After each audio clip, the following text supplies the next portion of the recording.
Buenas noches, San Luis. Buenas noches, Argentina. Buenas noches a los amigos de Brasil, São Paulo, Salvador de la Bahía, Río de Janeiro, Recife. Hoje recebi muitos WhatsApp de eles e estavam preocupados por la situação da Argentina, viu? Mas eu acho que quero transmitir a eles que está todo aqui tranquilo, mas muito difícil, viu?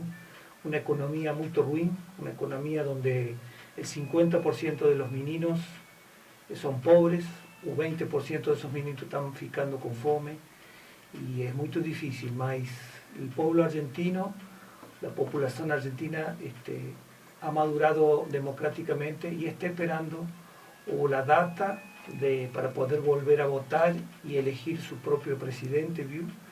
Y yo acho que va a venir con mudanzas. ¿Sí? Una mejor economía con un Alberto Fernández que ya tiene antecedentes de pagar las dívidas y las deudas del Fondo Monetario.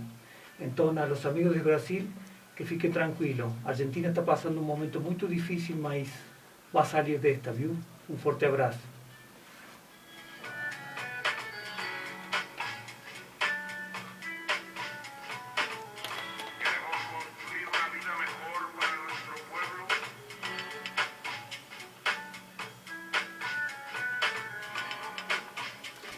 Cuentas y cuentos, cuentos y cuentas. Un programa que trata de contar un poco la historia de nuestro país, porque como dijo un filósofo chino hace muchos años, todo pueblo que no conoce su historia está condenado a revivirla.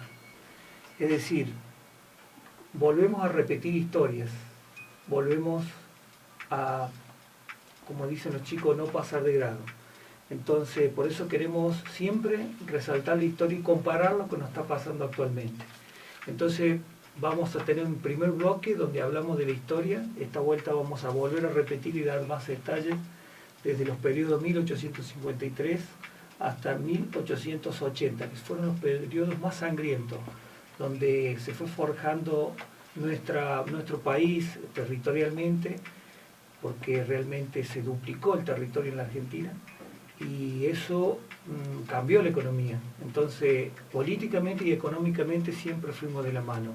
Entonces queremos explicar cómo se fue formando política y económicamente nuestro país y cómo hoy volvemos a repetir historias con lo que está pasando actualmente. Y uno a veces dice, no, pero hay muchas similitudes, ¿sí?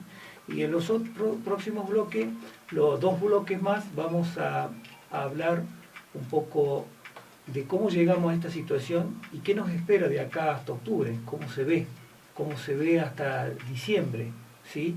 Entonces, ahora vamos a largar el primer bloque, ¿sí?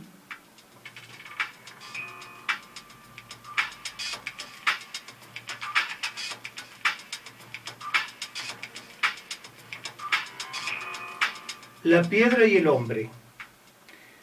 El distraído tropezó con ella, el guerrero la utilizó como proyectil. El emprendedor construyó con ella, David la utilizó para derrotar a Goliat. Miguel Ángel le esculpió y sacó las más bellas esculturas. En todos los casos, la diferencia no estuvo en la piedra, sino en los hombres.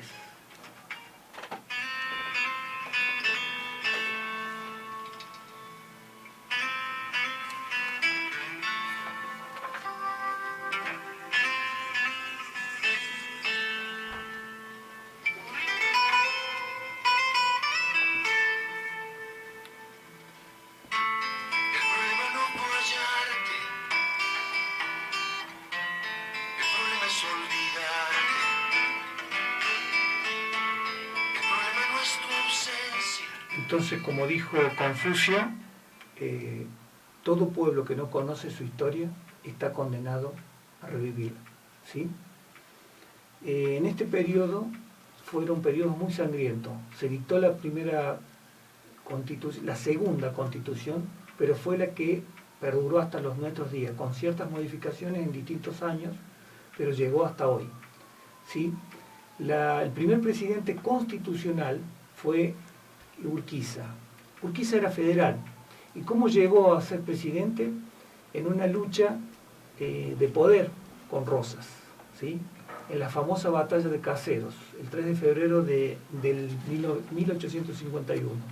Dos bandos, dos poderes, que si bien los dos eran federales, pero había lucha de poderes. Rosas, un acaudalado, uno de los más ricos de Buenos Aires, y Urquiza, el más rico de Entre Ríos. Se disputaban el poder, pero detrás de ese poder político estaba el poder económico. Siempre la economía a lo largo de la historia, no solo de la Argentina, sino de todo el continente, siempre va la economía primero, va marcando el paso, ¿sí? Recordemos que en estos periodos comienza el periodo más sangriento, porque si bien Urquiza prácticamente gobierna desde Santa Fe, porque Buenos Aires en ese momento se hace unitario, es decir, que se divide, digamos, se separa de las demás provincias. En ese momento eran 13, más Buenos Aires, 14, entonces se divide. Y Buenos Aires llamaba los 13 ranchos, no quería, tenía el puerto, tenía todo el comercio, podríamos decir, de la Argentina en ese momento, pasaba por Buenos Aires. Al vencer en la batalla de Casero Urquiza a Rosas, ¿qué logra?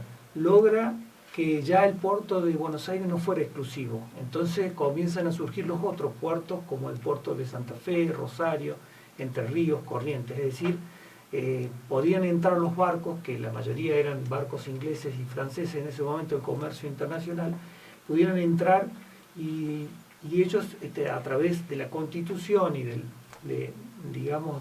iban dictando nuevas leyes, podían entrar los barcos con ciertos beneficios si no pasaban por Buenos Aires. Entonces eso fue modificando la economía de nuestro país.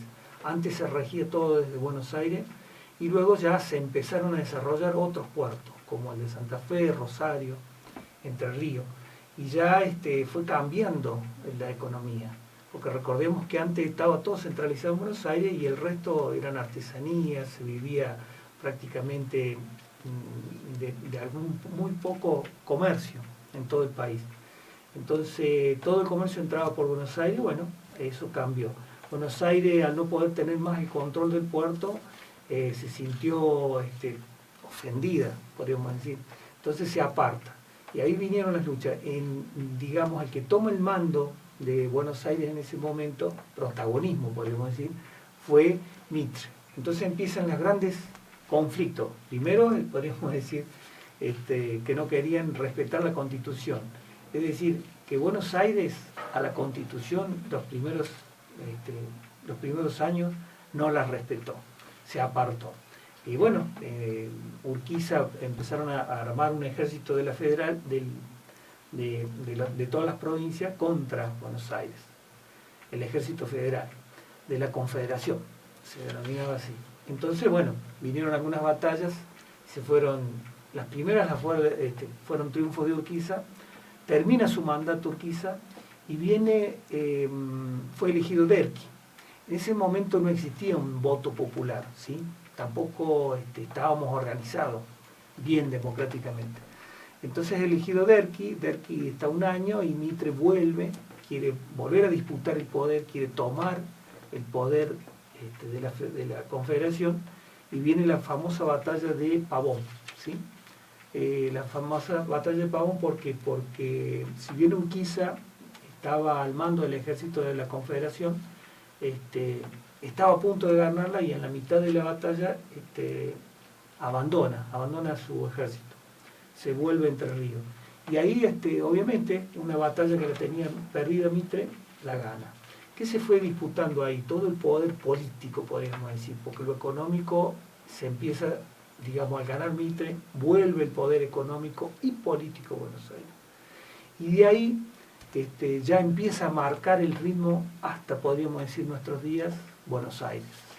Luego de Mitre viene Sarmiento, que había estado participando en las batallas de Caseros, cuando lo derrocan a Rosa, había sido aliado de Urquiza, en ese momento era un soldado. Y bueno, surge Sarmiento vino con las nuevas ideas, con nuevos ímpetus, Y para poder llegar a los días de hoy y poder comparar la Argentina de aquella época a la actualidad, vamos a leer algunos discursos que dijo Sarmiento en el Congreso de la Nación, en ese momento era el Senado, luego, años después, se incorpora a la Cámara de Diputados. Uno de esos discursos dice: si los pobres de los hospitales, de los asilos, los mendigos y de las casas de huérfanos se han de morir, que se mueran, porque el Estado no tiene caridad, no tiene alma.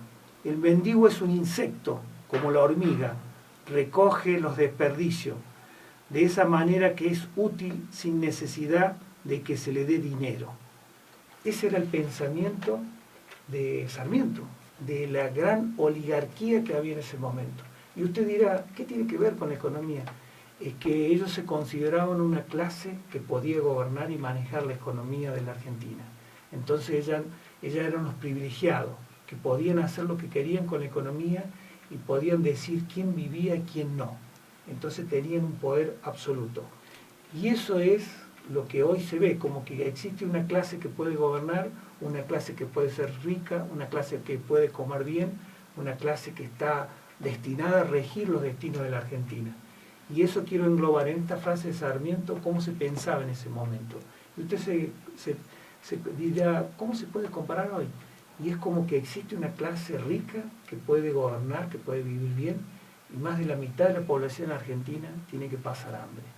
Y eso es el pensamiento que quedó durante décadas. Nuestro padre del aula, Sarmiento y Montal, el que transmitió ese pensamiento durante décadas. Porque recordemos que los gobiernos oligárquicos, esta gente bien de clase alta, es la que gobernó hasta 1916, donde se pudo votar con voto popular y el primer presidente elegido del voto popular fue Hipólito Yrigoyen. Ahí cambió, podríamos decir, la economía, la forma política de la Argentina, porque se hizo una redistribución de los ingresos. De los grandes terratenientes, que eran no más de 500 o 1000 familias, que eran las que controlaban políticamente y económicamente nuestro país, y ahí cambió. Pero para llegar a esa fecha vamos a seguir hablando qué pasó hasta ese periodo. Otro de los grandes adelantos fue el tren. Llegaron las vías, llegó el tren. Entonces uno dirá, bueno, llegó el progreso para todo el país. No, uno veía cómo iban diagramando todas las redes ferroviarias y todas iban al puerto de Buenos Aires. Es decir, que se comunicaba todo a Buenos Aires, de Córdoba a Buenos Aires, de Salta, de San Luis, Mendoza, todo iba a Buenos Aires. Todas las riquezas del país salían por Buenos Aires. Los minerales, en ese momento estaba el cuero, después se incorpora la carne, los cereales, etc. Y recordemos que en ese momento estaban las teorías económicas que eran las de David Ricardo, las de Adam Smith, ¿sí? los padres de la economía. Y ellos eran ingleses, ¿y qué querían? Obviamente llevar su beneficio a Inglaterra, y hablaban de las ventajas comparativas, que Argentina debía producir granos, carne, cueros, y ellos producir todas las manufacturas, porque se entró a industrializar. Entonces cambiábamos toneladas de alimentos por un par de zapatos o algún par de trajes. Y de esa manera los ingleses se llevaban la riqueza del país. Recordemos que las vías férreas en ese momento tenían 4 kilómetros para cada lado de las vías, eran dueños, todas esas tierras que quedaban comprendidas en esos kilómetros, eran dueños los ingleses. En ese momento eran los terratenientes más grandes de la Argentina. No solo controlaban el comercio, sino nuestras finanzas. Y eso llegó hasta 1935. Ya ahí entró a cambiar la economía. Empezaron a tomar el control un poco más el resto de las provincias. Hasta que llegó Perón, que logra nacionalizar el Banco Central y a controlar el comercio de la Argentina. No nos adelantemos tanto, pero ese fue el periodo, y vamos a hablar, y para ir cerrando este primer bloque, de Julio Argentino Roca, que hizo la campaña al desierto, que logró duplicar el territorio argentino a costa del exterminio de los habitantes naturales de esta tierra, los indios, que fueron un genocidio. Pero bueno, así se formó la Argentina. Ese fue Julio Argentino Roca, que después de 1880, durante 30 años, puso a sus amigos como presidente, hasta llegar a Hipólito Yrigoyen. Hoy cerramos ahí y vemos cómo podemos comparar ese pensamiento de Sarmiento al pensamiento que hoy nos gobierna este presidente Mauricio Macri y sus 40 asesores.